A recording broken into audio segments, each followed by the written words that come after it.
All right, good morning, folks. Got a cold start to the day here in Chicago. Had a little bit of snow come through last night. We've also got a cold start to these markets. We had a strong day yesterday, 2+% move to the upside, and we followed that up last night in the overnight session with a 1.5% move to the downside. So we've given up about half of those gains. So looking like it's going to be a weak open.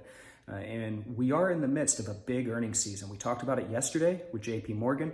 And today, we've got a couple more big banks reporting. Most notably, we've got Goldman Sachs and Bank of America.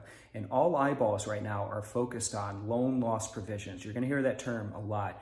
And what that means is that's how much money banks are socking away to help buffer losses they could incur as people start to default on loans in the future. So really, if you think about it, it's kind of a barometer on the future impact or how these banks look at the future with regards to potential losses and the negative impact that the pandemic's having on their business. So keep focused on that.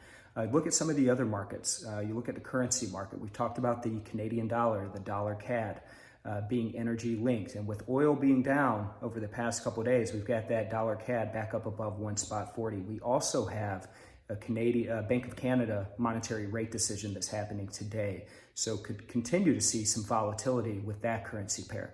Oil, and when you look at oil, WTI since the peak last week is down 30% since last week. So we hit that peak last week, we're down 30% since that point in time.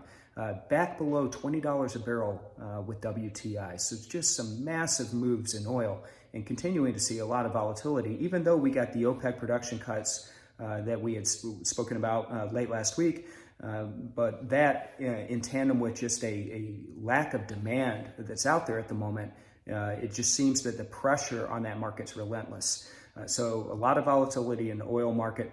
We've got that initial jobless claims number tomorrow, so you can get into the Nadex platform and make your prediction before that number is released tomorrow. They're expecting 5.6 million jobs lost when you look back at last week. So a lot still on tap for this week. Certainly a lot more volatility to come.